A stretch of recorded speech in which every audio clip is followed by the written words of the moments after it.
Define trade union and its problem. Section 2, subsection H. Trade union means any combination, whether temporary or permanent, and made for purpose of regulating relation between workman and employer, workman and employer and employer, for imposing restrictive conditions on conduct of trade or business, and also includes federation of two or more trade union.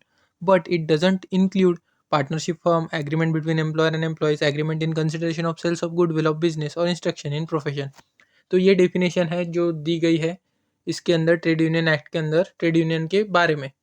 तो इसके अंदर simply बोला उन्होंने कि trade union या तो temporary रह सकती है या परमानेंट रह सकती।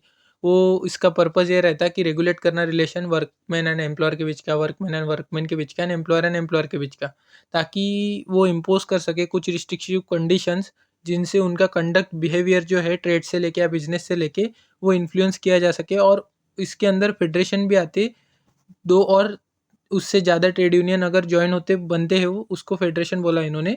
बट इसके अंदर पार्टनरशिप फॉर्म नहीं आता, एग्रीमेंट नहीं आता एम्प्लॉयर एंड एम्प्लॉयज़ के बीच का, और agreement in consideration of sales of goodwill of business या फिर इंस्ट्रक्शन इन प्रोफेशन नहीं आता।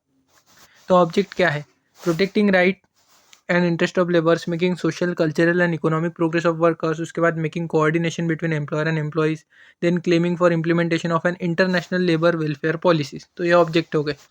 प्रॉब्लम्स क्या क्या आती? सबसे पहले मल्टीप्लिसिटी ऑफ यूनियन, बहुत सारे ट्रेड यूनियन हो गए। देन पॉलिटिकल इन्फ्लुएंस होता, इलिटरेट रहते और पोवर्टी रहती वर्कर्स के बीच। देन रिकॉग्निशन गैप रहता, आउटसाइड लीडरशिप आती बहुत बार, low productivity and no attention दिया, मतलब अटेंशन नहीं मिलता उनको। Then declining in membership in organise sector, उसके बाद फाइनेंशियल वीकनेस,